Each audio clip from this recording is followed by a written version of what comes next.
ठाण्यातील कापूरवाडी जंक्शन येथे कोट्यावधी रुपये किमतीच्या एका महत्त्वपूर्ण मालमत्तेवर करण्यात आलेल्या तोडफोड कारवाईनंतर मोठा वाद निर्माण झाला आहे। संबंधित मालमत्ता मालकांनी आरोप केला आहे की प्रशासनाने कोणतीही पूर्वसूचना किंवा नोटीस न देता ही कारवाई केली आहे। त्यामुळे प्रशासनाविरोधात तीव्र संताप व्यक्त केला आहे।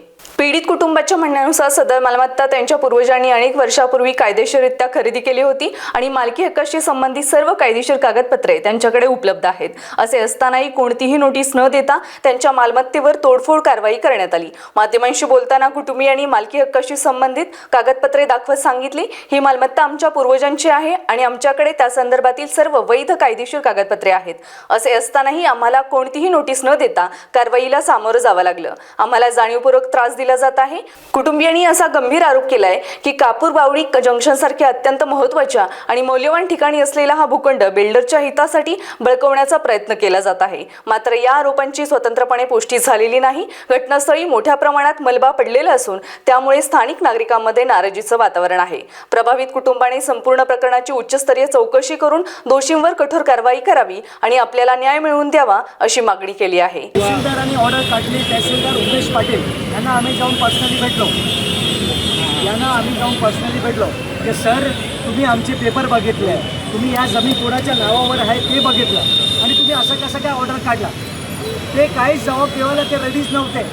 त्यांनी आम्हाला नकारलं आहे। जे असेल तुम्ही बघा कोर्टामध्ये। ठीक आहे, कोर्टामध्ये शेवटी आम्ही गेलो, जे आहे ते प्रोसिजर आमचा चालूच आहे, तो विषय वेगळा आहे। पण एक पेपर बघता तुम्ही असं कसं काय ऑर्डर काढू शकतात? तहसीलदार उमेश पाटील एक नंबर करप्ट माणूस आहे, मी सांगतो। एक लहान मुलांना पण तुम्ही सांगणार की ही जमीन कोणाची आहे, पेपर बघा, आधी पेपर तरी बघा, त्याची कन्व्हिनियन्स रजिस्टर्ड डीड आहे। जर कोणतीही कारवाई करायची असेल तर पहिलं स्थानिक नागरिकांना विश्वासात घ्यायला लागतं आणि मगच कारवाई केली जाते।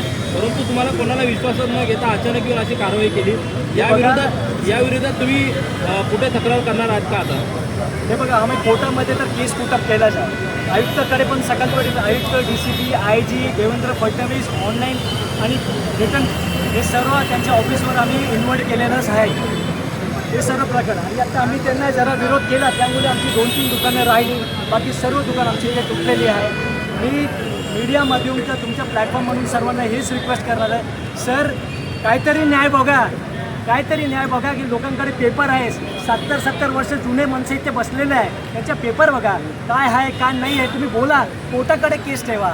कोर्ट एका आदेश देणार की तुमचं काम क्लिअर नाही आहे, मग तुम्ही येऊन मला प्रॉपर नोटीस देऊन तोडा ना। आम्ही कुठं नाही बोलणार तुम्हाला, आम्हाला चान्स द्या, आम्ही पण कोर्टामध्ये पेपर घेऊन उभं राहू, काय मॅटर आहे काय नाही आहे, कुठला पेपर माझ्याकडे आहे। आणि आता इथे 80% लोकांचे रजिस्टर्ड डीड आहे सर्वांची त्यांच्याबरोबर, हे सर्व गोष्ट आहे। आणि ते काहीच नाही ऐकता, काहीच नाही बघून ते डायरेक्टली त्यांनी हे निर्णय काढलेला आहे। तुमच्याकडे काही जुने पेपर आहेत, ते काय पेपर आहेत जरा सांगा? हे बघा, 1972चं ॲग्रीमेंट आहे, हे बघा 1972चं ॲग्रीमेंट आहे आणि मागची जागा घेतली आहे तिची पण पेपर आहे, हे बघा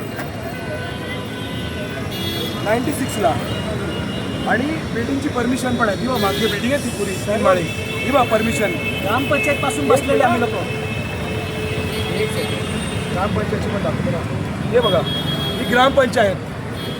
काय बोलतात ते इंग्लिश वर्ड एन्क्रोचमेंट बोलतात ना ते लोक, अनलिगल आहे ना, ते अनलिगल आहे। आणि तहसीलदारनी सगळा मॅनेज झालेला आहे, तहसीलदार तो स्वतः बोलला, गाळा मालिकांना जो तो बोला आम्ही तहसीलदारला मॅनेज केला आहे, कोर्टाला मॅनेज केला आहे, तुम्ही कुठं पण जावा, एकनाथ शिंदे साहेबांकडे पण जावा, सगळं मॅनेज केलं आहे आम्ही, असा बिल्डरनी आम्हाला धमकी देऊन बोलला आहे। तुम्ही गेले म्हणे आम्ही स्टे ऑर्डरसाठी, मला तर स्टे ऑर्डर आहे हायकोर्टाची, काही पण दादागिरी करून माझ्यावर दादागिरी केलं, JCB लावून तोडत होता। हे सर्व व्हिडिओ पण आमच्याकडे आहे, आमच्याकडे सर्व एव्हिडन्स पण आहे। आणि मला हायकोर्टाला स्टे ऑर्डर आहे खाली कांबळीला, कारण की आमची 99 पासून केस चालू आहे म्हणून स्टे ऑर्डर आहे। दुसरी गोष्ट, कोर्ट पण मॅनेज केलं त्या लोकांनी, म्हणजे फुल दादागिरी। आणि ठाण्यामध्ये मराठी माणसांनी ज्याची ऐपत आहे तोच राहू शकतो असं बोलले तुम्ही।